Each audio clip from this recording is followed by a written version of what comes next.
I really have a privilege of serving in the Plan, Give, and Entrust Services Department. When I accepted the call to come to this department, I was like, Lord, I really want to see miracles. That's what I faced. That's what I experienced in canvassing. Pastoral ministry, I saw miracles taking place. And I said, Lord, help me to decide if this is the place you want me. Anyways, I accept the call, and I'm serving as a trust officer for the Texas Conference Trust Services. And I have seen so many miracles, and this miracle I'm going to tell today, it's about Andrew Prince and his estate. I had the privilege of meeting, Andrew in Kerrville, Texas. I was there before. I would say during the situation, the difficult moment as he was basically dying, and then I was there for the funeral and everything. Andrew was a truck driver. He was not just a truck driver. He was a professional truck driver. He used to carry those huge blades for the windmills that we see, the generator of power generator, windmill. And he told me, I remember he told me, actually some of those blades came from your country, Brazil. It's like, no way. Yes. I would load the blades and drive nationwide and deliver those, deliver that to whatever was, putting up the windmill. And he loved bulldogs. When I visited him the first time, I met Matilda, which was a bulldog. And he was in love with bulldogs. Andrew and Denise, his wife, they really loved. They were part of the Bulldog Rescue organization in California before they came to retire in Texas. A beautiful house on the hill. You can see the valley of Kerrville. It's a beautiful place. So he prepared his trust with our department, and that was the way I was able to connect with Andrew Prince. As you know, whenever someone decides to prepare a documentation, a trust, a will, power of attorney, enhanced life estate deed, or whatever they need from us, there is an intention of leaving a gift for the Lord from the trustor, trustrix, or testator, testatrix. And it was not different with Andrew. He left a portion of his estate to the benefit of Kerrville Church, which actually I will be visiting them to turn in the gift, the check. But also he left all the furniture, whatever can be moved inside the house, to David and Lorraine. David, he lives in Minnesota, but David said, I cannot take all this up there. I'm not planning to put in a storage, and what should I do? And I was like, there are a couple options. The first one, basically, if you want to do a Facebook market or Craigslist, sell the furniture, yard sale, or even landfill. I can rent a truck and do whatever you decide. We are here to support you, because that's part of our ministry, to be there and walk with them through the distribution, understand the documentation, chaplaincy, spending time with our trustors, trustrix, whoever needs that support. So I said, and there is another option, which is you can donate for the benefit of kids in our education system. Oh, tell me more. I say, well, I can rent a truck. It's going to be cheaper than you putting all this in the landfill. And he said, I can even pay for the truck, So I got a U-Haul truck. We loaded all the furniture that he decided not to keep. It was a hard work. And but I was so happy.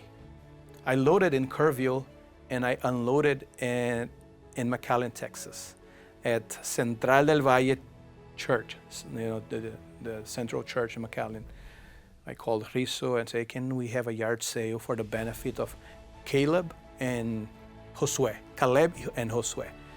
And the parents, they will come and they will spend 2 days, and I will be there too for the yard sale, And yes, that's what happened. He said, yes, do that. Let us donate for the benefit of the boys. So I drove the truck, we unloaded. In 2 days, we almost sold out everything, more than $2,000. And there are still few things to be sold, but it was a blessing. With all the matching and talking to the treasurer from the school, they deposited the money for the benefit of Caleb and Josue. And so it was a blessing. And when I called David, I say, hey, this happened, the boys and the parents, they are very thankful. And so I'm glad, I'm very happy. My mom was involved in education. We like Christian education, and I am glad, we were able to do that. So it was a blessing for the boys. The other day they sent me an email and a picture, even the list of the things they sold out, that they sold and how much, like an inventory, to give a report back to the family, and they wrote a nice email, a thank you letter that we're gonna turn in. So it was a blessing. I was very happy, seeing people coming. Oh, I want this sofa, I want this. How much it is? Like, this is for the benefit of students from this school here. So whatever comes from your heart, the lowest price is this, and people were paying even a little bit more to the benefit of Caleb and Josue. I believe everybody can be a blessing as you are still alive, blessing the church, the community, those who are in need. But you can also be a blessing after you pass away. Your works, they continue as you prepare the trust or you prepare the will. When you make a decision to bless God's church, you can even do a restricted or unrestricted. You decide where the funds or where the gift is going to be. And I think everybody should have a will, even if they would like to prepare through our department or not. I think every single person should have a will, and adults should have a will. Be ready, have the decisions made already, avoid family conflicts. It's a blessing. You make your decision, You have your power of attorney when you are in life, and you have your will when you pass away. Everything is decided. And when you decide, for example, in my case, whatever we leave after we rest in the Lord, a portion of that is going to go to Adventist education. It changed my life.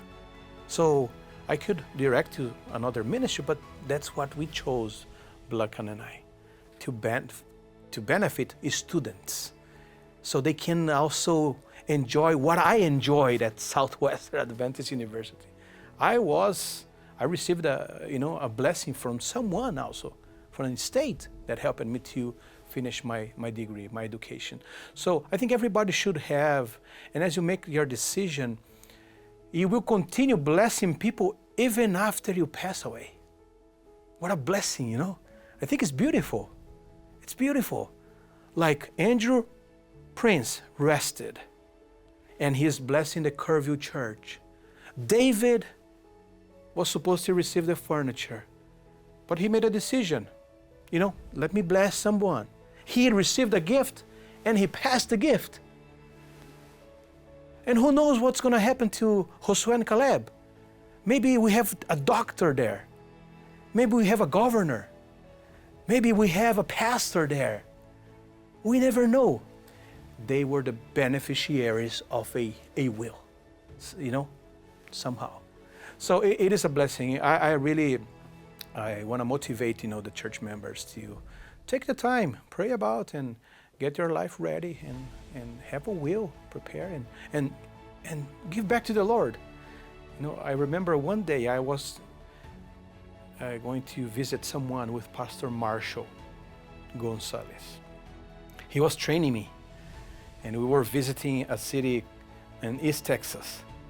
And then he was doing the information intake, and then Marshall said, "Is that okay for you, brother, to leave a 10% for God's work?" And it was my first visit, learning. I was like, well, I want to see what he's going to answer. Because some people, they don't want to give, and it's okay.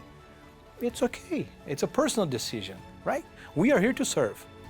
But the church member said, "How can I give only 10% of all the Lord has given me?" I was like, oh, I got emotional that I was like, wow, man, my very first visit in this department. And I hear this, it's just, thank you, Jesus, So I believe God gives to those who are willing to give. Yeah, that's the way it is. The Dead Sea is dead because it doesn't give water, only receives, right? So let us not be dead seas in life, Let us have this willingness to give to the Lord.